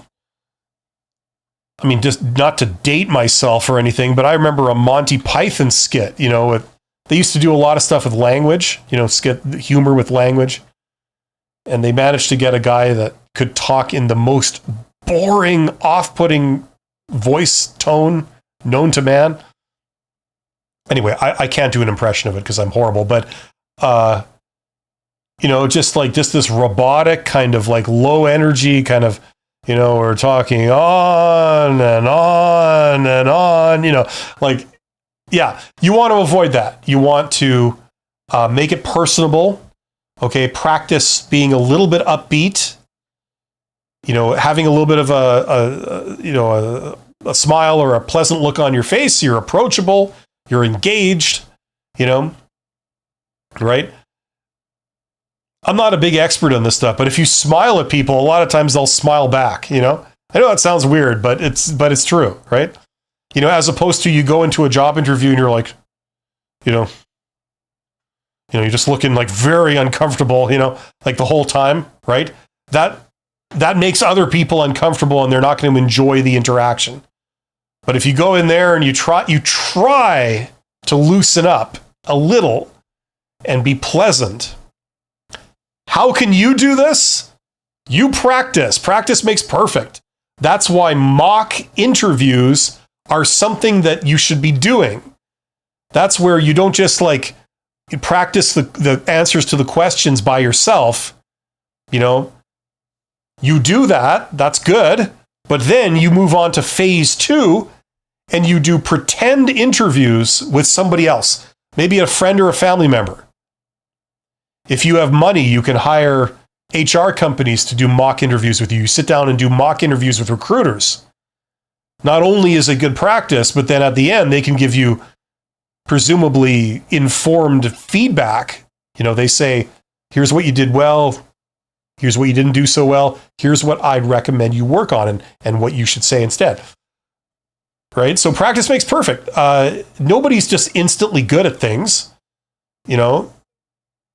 They really aren't. You know, you have to practice to varying degrees. Some people only have to practice a little. Other people have to practice a lot. But that's the key to being better at things. So if you feel that, you know, you're robotic and you're kind of maybe a little bit boring in the interview, learn the theory, learn what you should do, then practice it. Okay? Now, you know what? Let's do this together because we're all very close friends here. Okay, ChatGPT. So when I do interviews, when I go to job interviews and the recruiter interviews me, I fear that I'm very low energy, kind of very robotic in the way I talk, like I'm just listing information. What should I do to work on that? What could I do to change that going forward? Okay, I mean, ChatGPT is not the be-all, end-all, but it's a useful tool. Let's just see what it says, okay? See if it jives with what I said. Okay, it's updating. Oh, it's memorizing that I myself am no good at interviews. Okay, let's see here.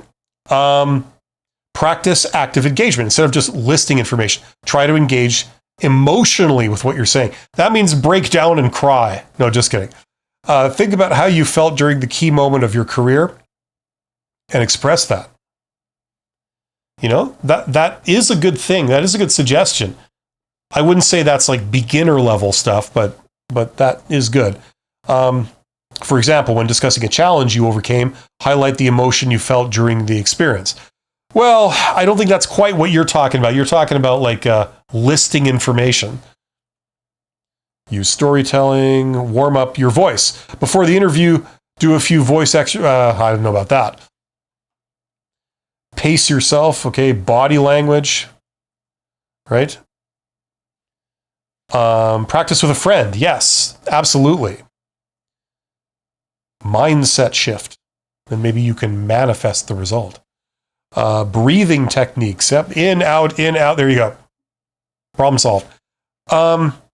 Yeah, these are okay, but they're not great. I would say like just try and be a bit more animated, a bit more upbeat, and then practice that and get into the habit of doing that.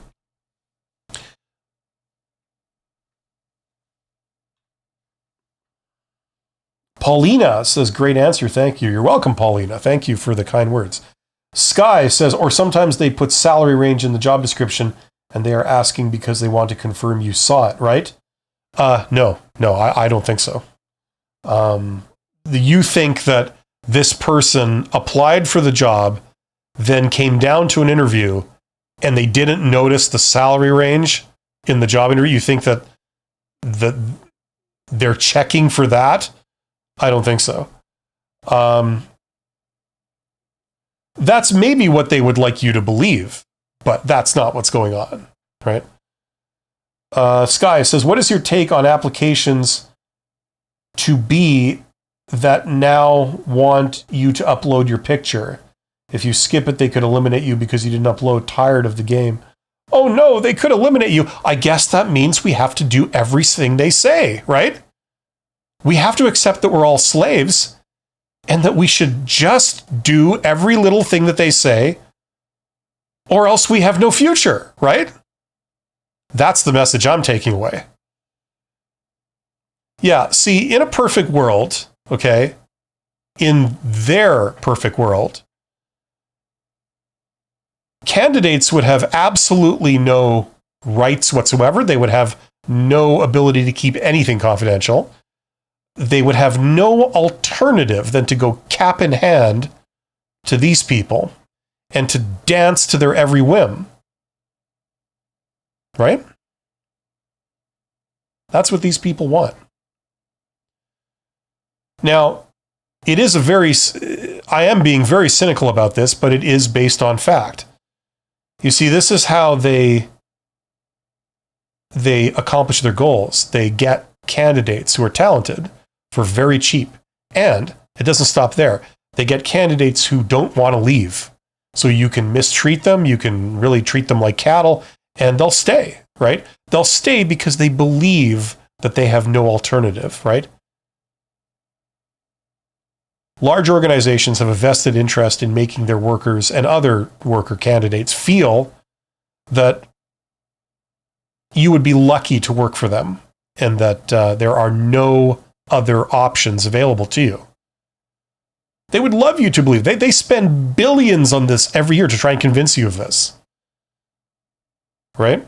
Unfortunately, it's complete BS. Right? You don't have to dance to this. This is such crap. And this is also what's very disingenuous. This is why people who are not informed, either through their own doing or from failures in the educational system or other areas, parents, whatever, this is unfortunately how they're victimized, like they're taken advantage of. Now, what did we do first thing in this session, right? Like when we started this session. Where was it here? Okay, we did this. Here, in terms of jobs, if I'm a job seeker and I'm looking for a job, all the jobs that are out there that I could get, how many of those are posted publicly? Well, only about 20% of available jobs are actually posted publicly. That's the posted job market. The other 80% of the jobs are not posted publicly. That's referred to as the hidden job market. It's not actually hidden. It's just that they're not like publicly disclosed. They're not the hiring manager of the company is not spending money to promote those out in the public eye. The job exists and you could get it, but they're not publicizing it far and wide. Right? Because they don't need to, right? Now, what you're describing, Sky, okay, this bit about applications, okay, and job descriptions, this is the world of the posted job market. That's what recruiters concern themselves with. They are involved in the posted job market. They pretty much have no part in this. So one of the great things about the hidden job market is that you're going around not just recruiters, but often the entire HR organization, the entire recruitment and selection mechanism of organizations. You're going around them. You're not bowing to their policies or their processes. You're ignoring it completely. And you're winning. That's the power of this thing. That's why people need to be looking here.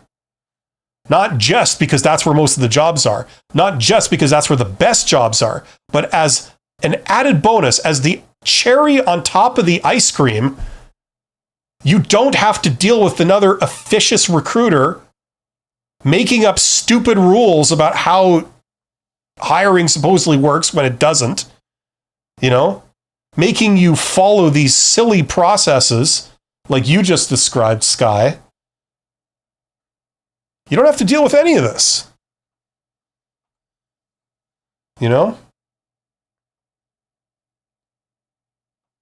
That's the way this works. So, oh no, now they want your picture, right? They want to know everything about you. They would want to know your credit history. They would want to know your food dislikes. They would want to know what you do in your personal life. They would want to know your political opinions. They'd want to know everything about you because they believe that that's what's necessary to find, the right workers, right? The workers that are the minimal risk, right? Now, what's your job? Your job is to resist this. Your job is to ignore this. Your job is to go to a place where you have a mutually beneficial relationship with your employer.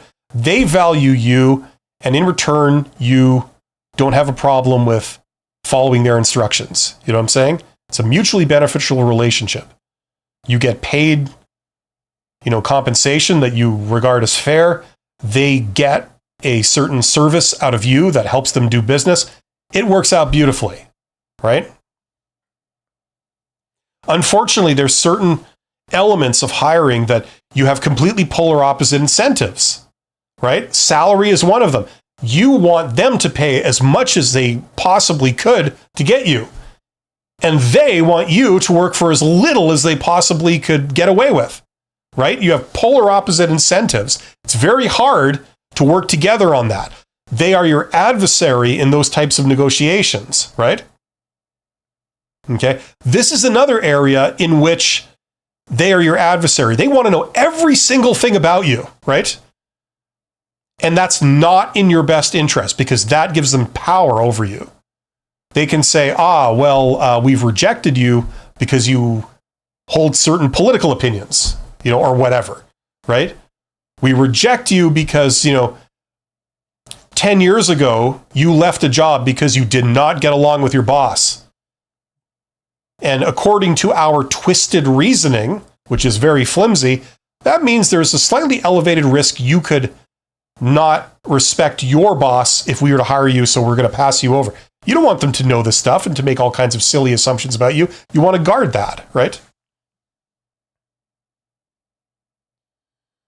Anyway, I could go on forever as I already have.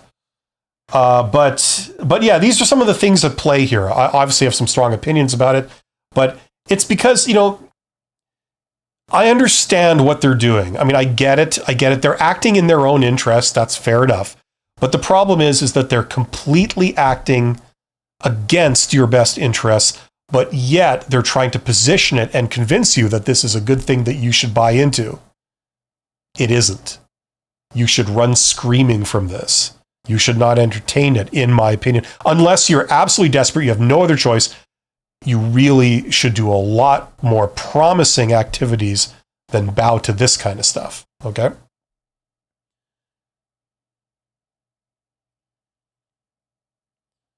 You can disclose a photo if you wish, but it's up to you whether you should or not. They shouldn't be a demand, you know what I mean?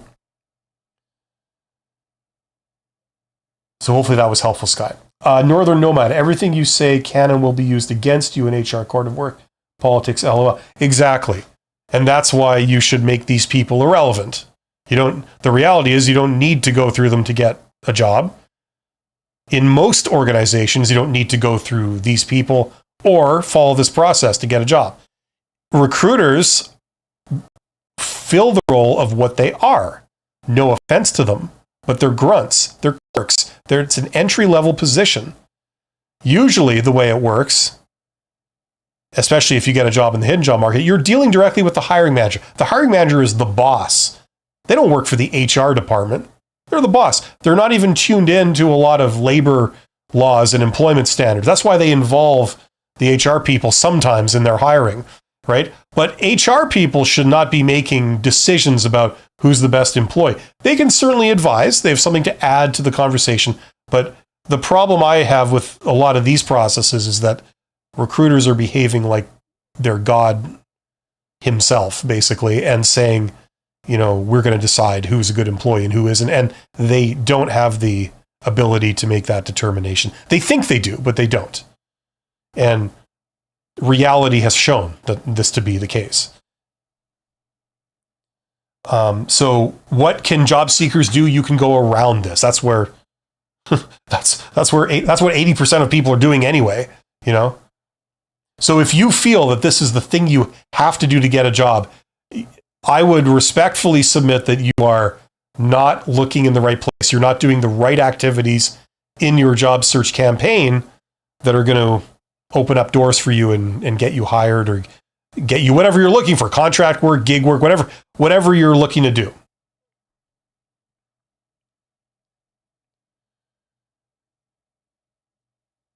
Okay, Okay, Sky says, what's the point of asking them about your salary if it's not because they posted in job description? So if they ask, they pay $30 an hour. Look, okay, like I said, they're wanting to get you for as little money as possible. How can someone get someone for as little money as possible? Well, you convince them that you're worth very little and that you should be happy to work for this. This is a really good deal, right? Now, if you could convince the other person of that, it's pretty simple to get them to agree to it, right? That's what this is. It's all a manipulation. Salary, they're always going to try and work 100% against your best interests, right? At the worker level. That's precisely how compensation policy for workers is geared towards. I used to teach a course in university, in business school, called Total Compensation. It just dealt with worker compensation. And it was, before you even get into executive compensation, which is like crazy, just worker compensation was like an entire course. And this is what it's geared to. They're basically trying to get you for as little as possible, right? It's like you going to the store to buy groceries or something, and trying to use every trick in the book to buy your groceries while spending as little money as possible. So you play one store off another store that both sell the same items. You try and haggle with the manager of the store, right? Things like that, right? It's basically, that's what they're trying to do. So they get you for cheap. And then they play mind games to say like, no, this is a really good deal. And sometimes with young people, that's all it takes. They say, this is a really good deal. And then the young job seeker says, oh, okay.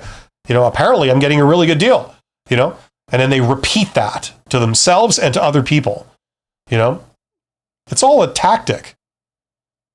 They're just trying to get you for as cheap as possible. That's all they're trying to do. Okay? It doesn't matter what people say in a job interview. It doesn't matter what logical arguments you make about like compensation. At the end of the day, you can just say, nope, no dice, sorry. And that's what people often do at the offer stage. So you avoid bringing up compensation during the job interview process. You wait till you get an offer in your hand. Because now they're more committed to you. Now it's more painful if you were to withdraw, right?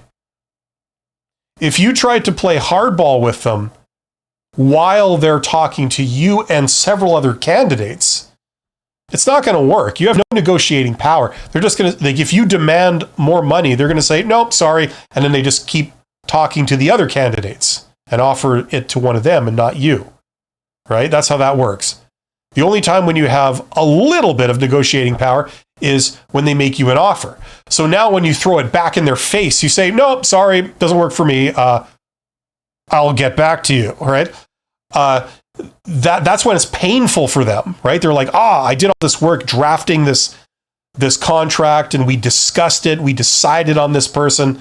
We did a background check on them. We told the other candidates to go home. Now it's painful. We got to redo work. We got to lengthen this process. We got to now have another discussion. I mean, who's going to be our backup option, and are we going to do that now, or are we going to wait?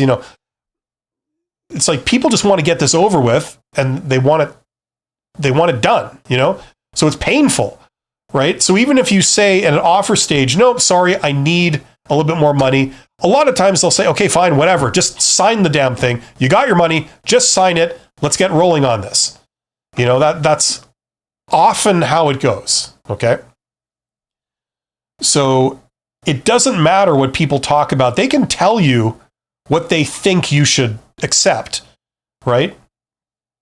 At the end of the day, you have the freedom to say no, right? Just like they have the freedom to terminate the process at any moment with you, and they often do.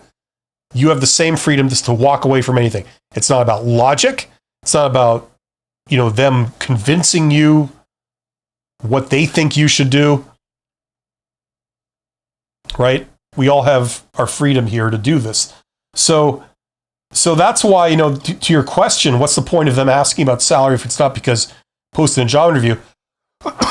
It's because they're trying to see if you are going to demand a higher amount of compensation. If you're asking for too much, then they go to someone else. It's just that simple, right? Just like you could play one store against the other when you buy groceries, right? They can play one candidate against each other, and they do, right? That's all it's about. Northern Nomad says, everything you say can and will be used against you in the court of law. Yeah, absolutely. Sky says, perfect. That helps me know that I can control the situation. Sanity will reign once again. Absolutely. Yes. Number one, get into the hidden job market. Number two, do several methods of getting a job, not just one. Okay. Number three, always push for more leads, more opportunities, because having multiple options is what gives you power.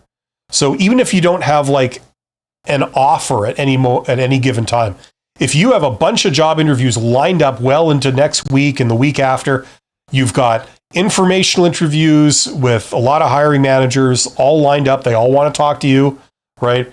You're sending direct outreach messages to all the employers around you. You're getting some responses. It's like the more options, the merrier. That's what gives you power to negotiate if it comes down to that. That's what gets you hired quicker. Don't ever stop and wait by the phone. Keep moving forward. If people call you back, great. I hope they do.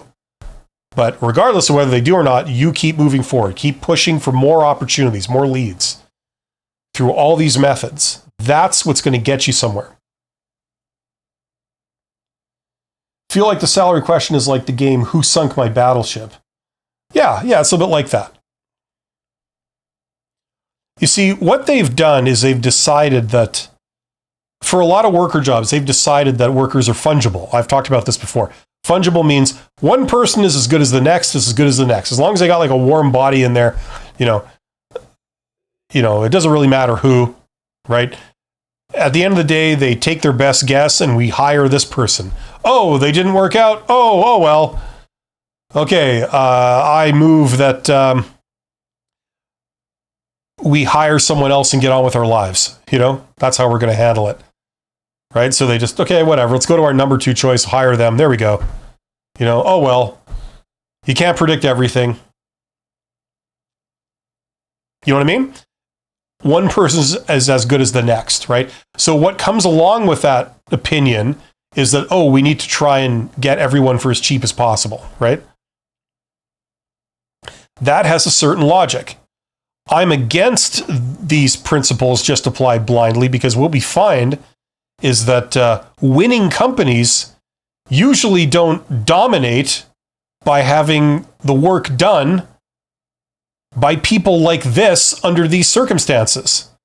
The cheapest possible, supplier kind of thing, right?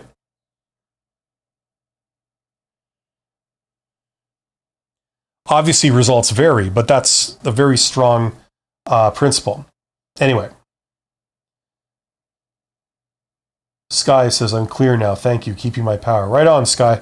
I wish you all the best in your quest to find something. I'm back on Wednesday, so if you have any follow-up questions, you can always come back then. There are 16 people here. Thank you for being here. You guys are awesome. Check out my courses, especially this one. That's what's speaking to what we kind of talked about today, the majority of what we talked about today. Okay, if you are between jobs, you don't know what to do, you don't know what the best way of getting a job is, check that out. All my advice, all in one place, covers the posted job market, covers the hidden job market, and it's mainly geared for introverts. So if that's who you are, that's the course for you. Alternatively, if you want to climb the ladder, check out this course. That's how to develop above average communication skills. It's all the stuff I had to tack on that I learned about communication skills going from a supervisor to a CEO. I put it in that course. And if you want to learn business, which is the scientific study of how to make money, check out that course. Best bang for the buck around. There's a variety of reasons why you would want to learn how to make money, right? It's always a good thing to know. So that's what an MBA is. For what it's worth, I have an MBA from an actual university. But I put that material into this course so it's accessible to everybody. There's too many coffee table books that are based on incorrect information. It's somebody's opinion. Someone's got the wrong perspective. It's what they think business is, as opposed to what business actually is. Get your information from the source. And that's what this is. What you're doing here is you get a reading list of textbooks that are used in MBA programs around the world. Some of the leading MBA programs in the world, places like Harvard Business School in their MBA program, you get the same textbooks that they're studying, so you can get the same type of result. Okay. You don't get the networking opportunities that you get by going to Harvard. You don't get access to these high-level professors and things. But if you want to just learn how business works, you're getting the right material, right? And so I provide you a reading list, and then I guide you through it with videos and things like that. So if that's what you're into, check out that course. That's for people who want to learn business. I occasionally do live streams on entrepreneurship and business, which I encourage people to learn about. Working as an employee is not the only alternative that everybody has in this world to make money. You can be an entrepreneur. You can work for yourself. There's other things going on too, but this is how all that stuff works. So if you're interested in that, check that out. Links in the description to all these courses. I will be back on Wednesday. Thank you to everybody who participated. You guys are awesome. Take care of yourselves, and I will see you soon. See ya.